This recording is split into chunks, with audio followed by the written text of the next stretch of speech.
This is Sweet with Stamp Love, and today we have on Shawn, the author of Running with Walt.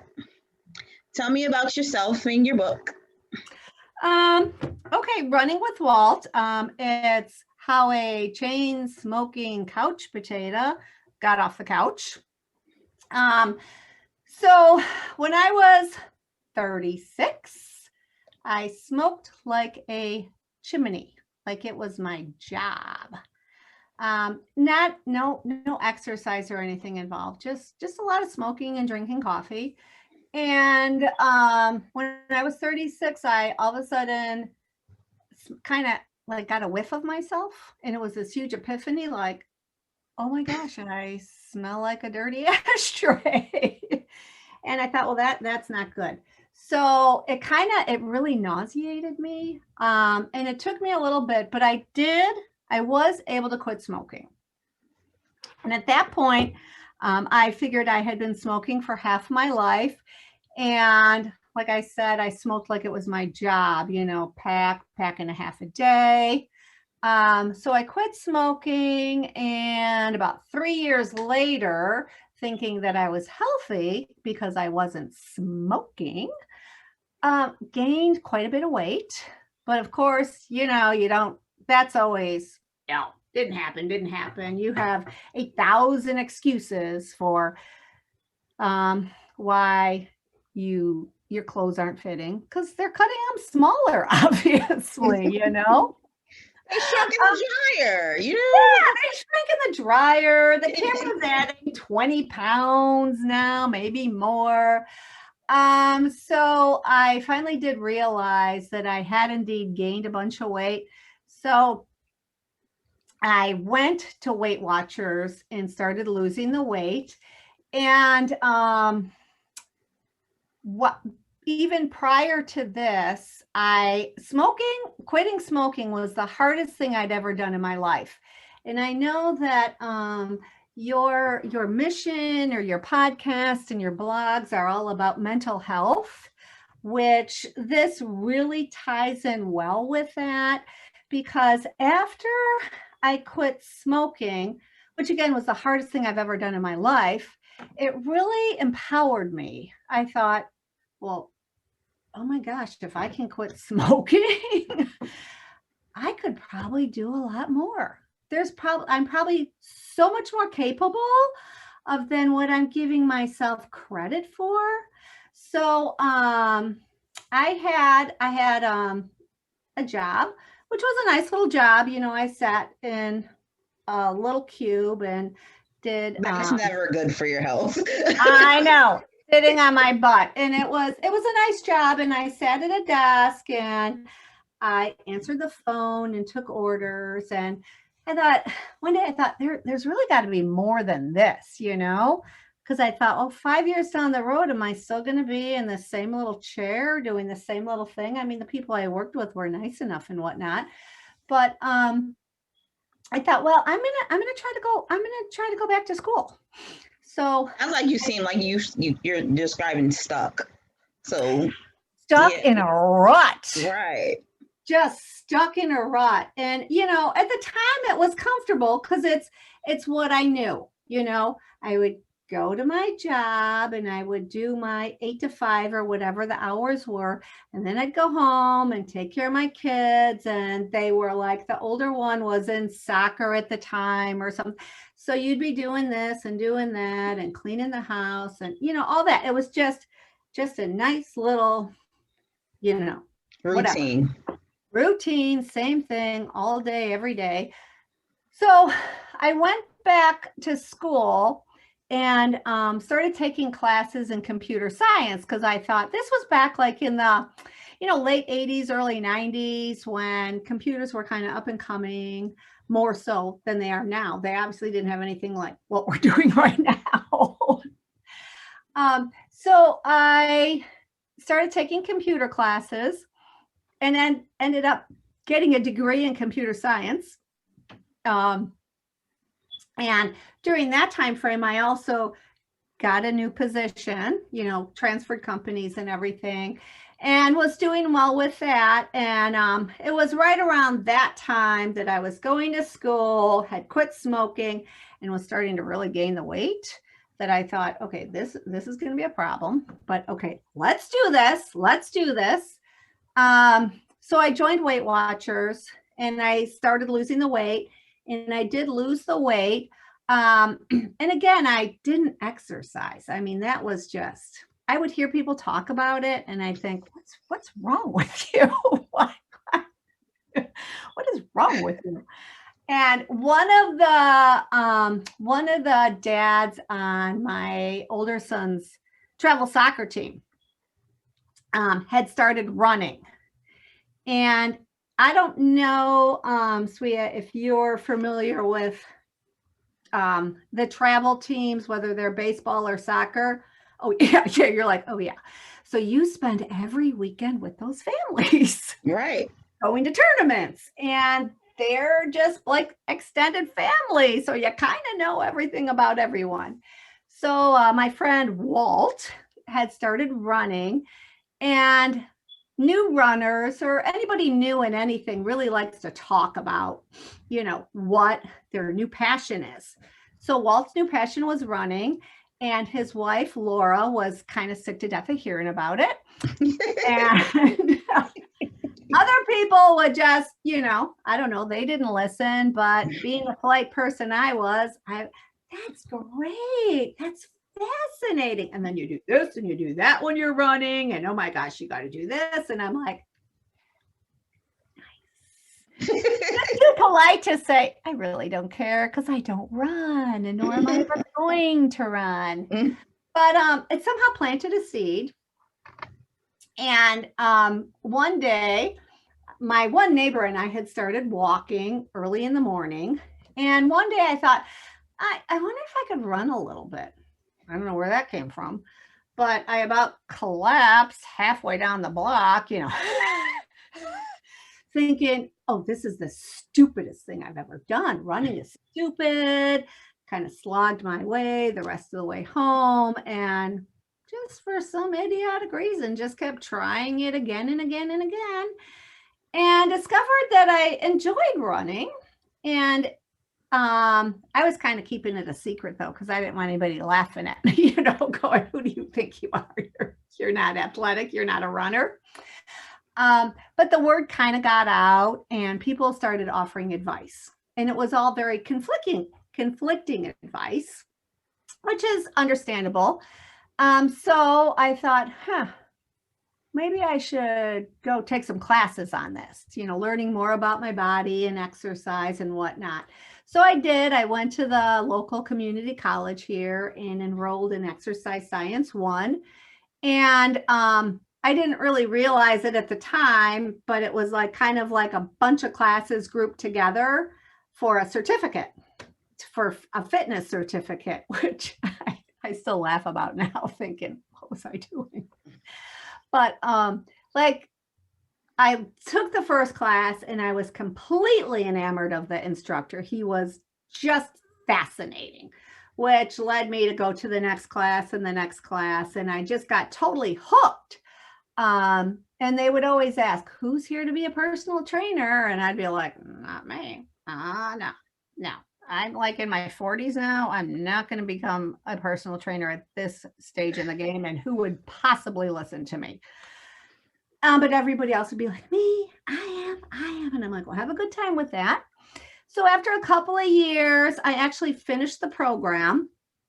And I kind of started thinking, maybe I could do a little bit of personal training on the side. That might be kind of fun.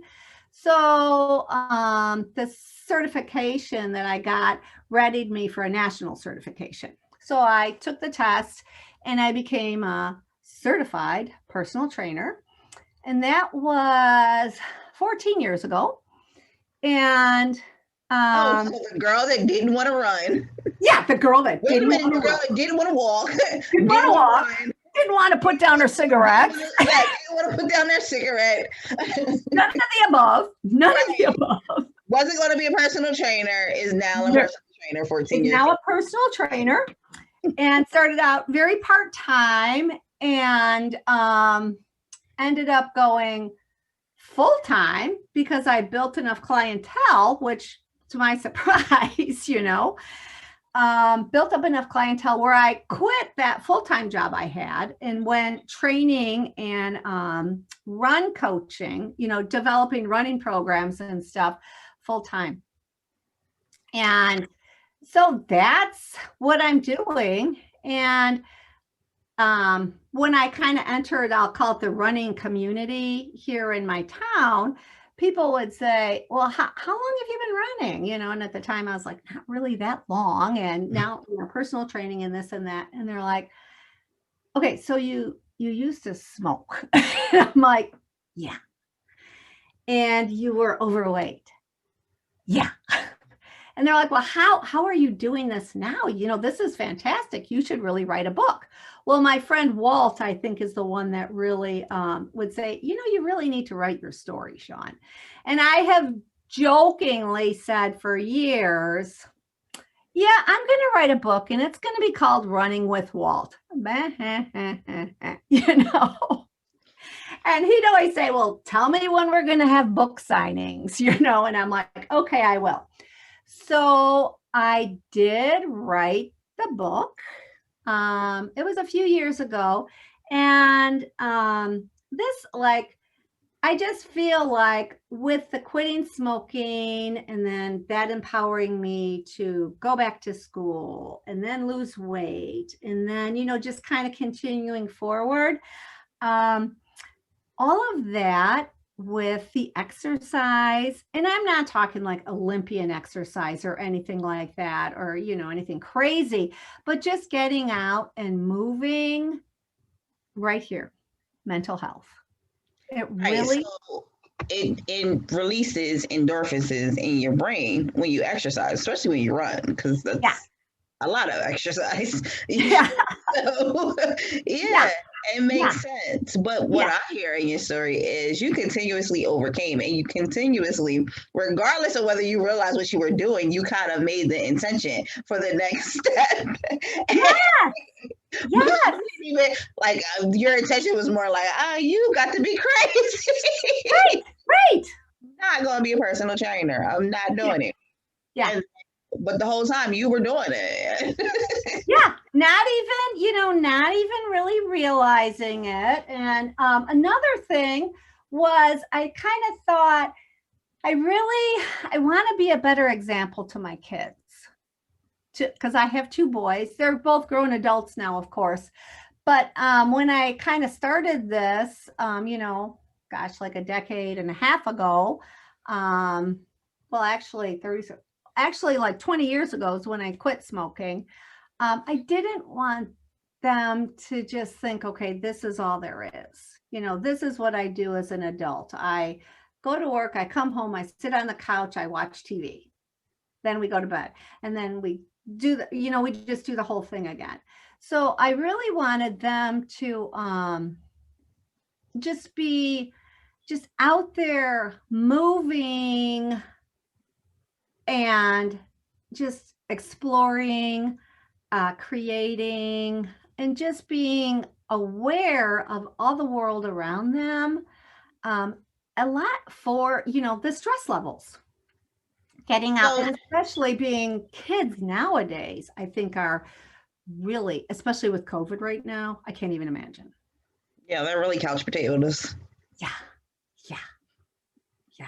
Gaming is making a lot of money probably, but yeah.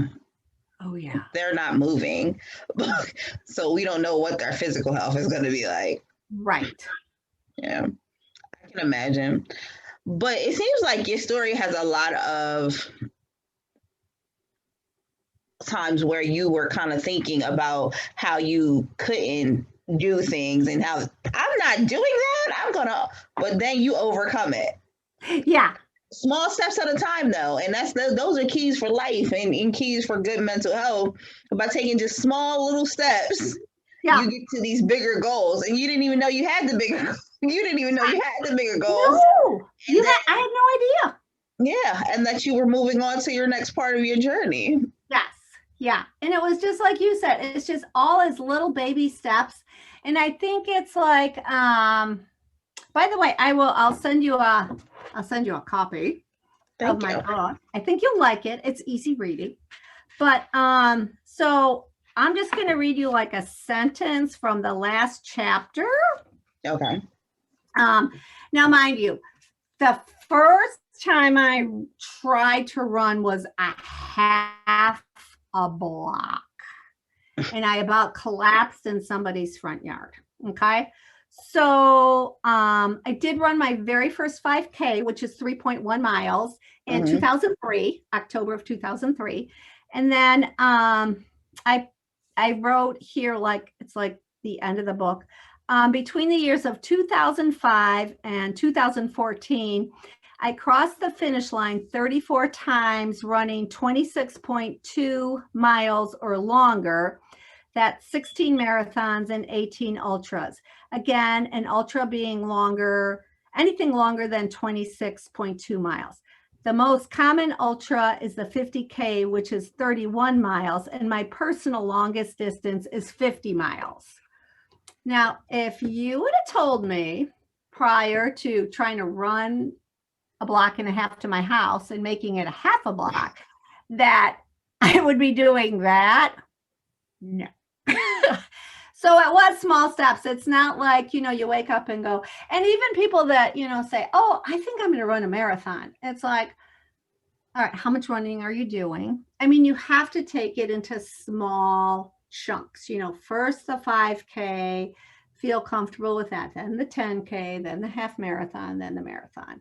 And I think that's with anything in life. Like if you say, well, I think I'm just going to go get this huge degree, I'm going to be a psychologist or whatever. It's like you can't just jump in and say, this is what I'm doing and take every class humanly possible. You have to take, like a couple classes here, a couple classes there, and conquer those, get comfortable with those, get those under your belt, and then move on. Otherwise, I think you're going to completely overwhelm yourself, which is just not good. Right. So the lesson you seem to learn is take small steps. Yes, exactly. Exactly. That's good. That's a good one.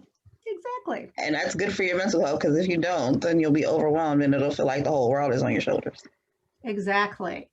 And then, and with mental health, as far as like the exercise, just running and doing like, just a little bit of, exercise, like lightweight training and stuff like that. As it turns out, I didn't really realize it at the time, but in 2016, much to my surprise, I was diagnosed with multiple myeloma, which is bone marrow cancer, which I thought, oh, how did I get that? And my oncologist said, I have no idea.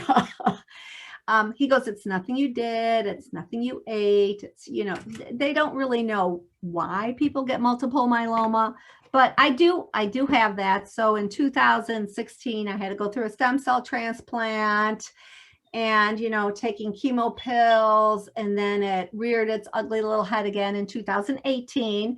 So I had to do I'm on a whole new treatment plan now.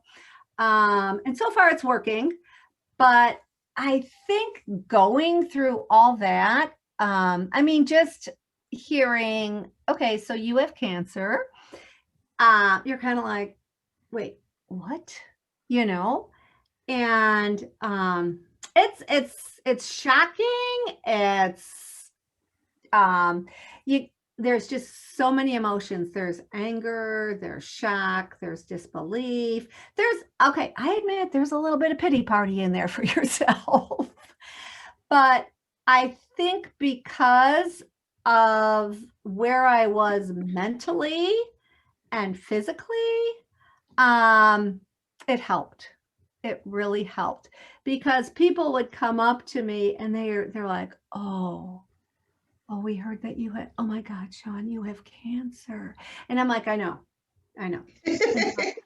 oh my God. And they would start crying. And I'm like, okay, dude, do that. I cannot I can't be like consoling you for my cancer. I need to keep moving forward and put that like on the back burner right now. And people would say, don't you think you should be at home like resting? And I said, well, what am I going to do? Sit on the couch and think, I have cancer. I have cancer. I have cancer. I have cancer. I'm going to be a wreck. I am going to be an absolute wreck. Yeah, my mom had breast cancer a couple of years ago, and I didn't even have to go through it, but I was a wreck. Yeah, right. And it's like, okay, have to be strong. And is she okay? Yes, she's fine. Okay. Whew. Oh, well, that's good. Good. Yeah. Good. So glad to hear that. But it's terrifying. It's terrifying. I know my boys and my husband are all like, and I'm like, you guys, I have, we got the treatment plan. We're just going to go through it. I'm not looking at the end of the tunnel. First, we need to get to the stem cell transplant. And then I need to do the time in the hospital. And then I need to, start recuperating and building back and this and that. So, yeah. Yeah, it's major, your mental health. It's a movie called The Secret. Is it The Secret? I think it's The Secret. Ooh, I'm not sure. It's on Netflix, but it's I love Netflix. But it talks about the power of your brain and the power of your brain actually healing cancer and a lot of disorders, and just the power of positive thought and how you use positive thought. There's actually a study, it's actually one person in there who was, she was vegan. So she didn't eat any meat. She didn't have very many chemicals in her food. So you would think that she wouldn't be a candidate for cancer. So what she did to heal her cancer is she basically started a meditation program and kind of changed her. Well, she didn't really have to change her diet, but with the meditation, it actually healed itself. It's just interesting to see. Not saying that you should take that journey or whatever, but it's just interesting to hear the different things that people are doing to help heal the cancer and the power of your brain actually healing itself, and how our bodies actually help repair their cells. And we don't give it enough. We don't give it enough credit. We don't. No, we don't. The body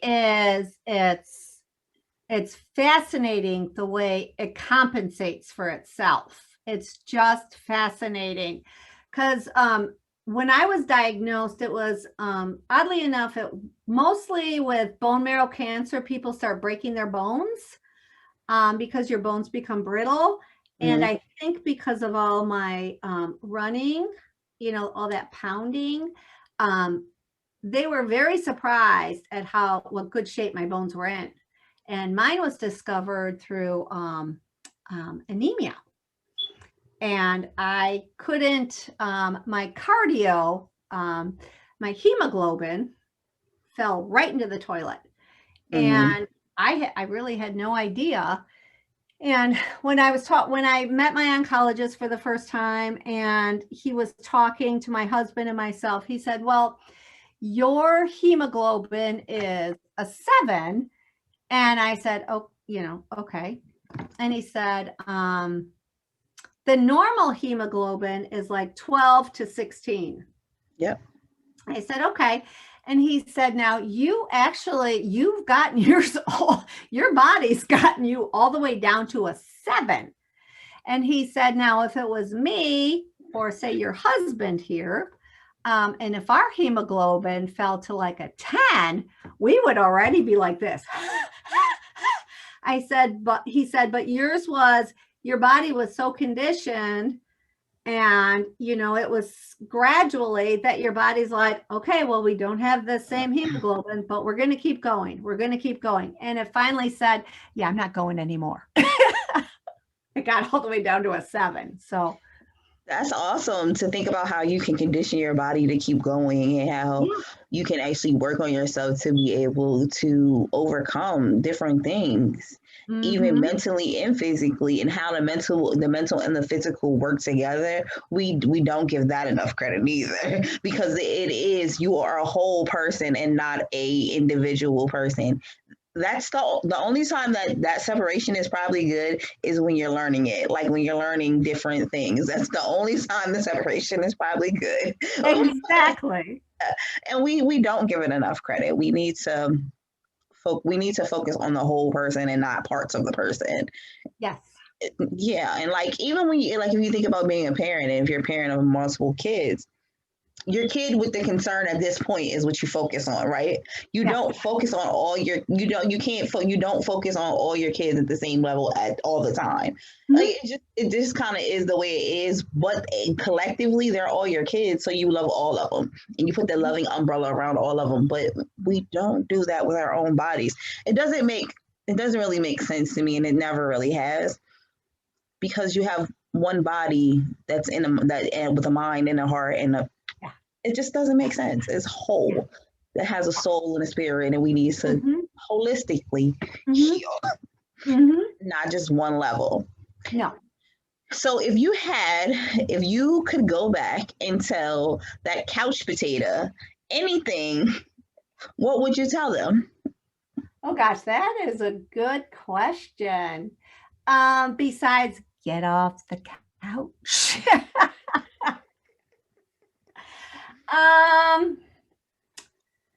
Just, that you're so much more capable than of what you think you are. There's always something good out there. You just have to go find it, because nobody's going to do it for you. Right. You do it yourself. I was kind of laughing. One of my clients, she had like a knee replacement, and then then COVID came through, and he's like, I'm just fat. She goes, I just can't get rid of this. And she's been telling me this for a couple of weeks, and then she comes in, she's like, all right, I was into the ice cream again, or this or that. And then she's complaining. And then I said, you need to, I know you're talking about doing this and doing that, but you really need to do it. And she's like, you're right, I need to do it. So it's like, don't, and that makes me sound really mean, but we've been working together for a really long time, so we're fine. But I said, no, you need to. And I said, I have to do that to myself sometimes. Like I think, well, I'm not looking to doing this. I'm going to do that. I'm going to do this. It's like, you can talk about it till you're blue in the face, but you need to really kind of put your money where your mouth is. Just do it. I mean, the worst thing that's going to happen is it doesn't work. And you're like, okay, well, that wasn't one of my better plans. So let's move right on to the next one and keep moving forward, right? Right. Right. Those are good last words, and we're going to wrap it up. Okay. So your last words are kind of like, remove your limitations, right? Remove your limitations, and just remember, you're so much more capable than you give yourself credit for. I love it. So much more. I love it. Remove your limitations and give yourself more credit. Yes. Stamp yourself with love. Have a good night. You do the same. All right. Bye-bye.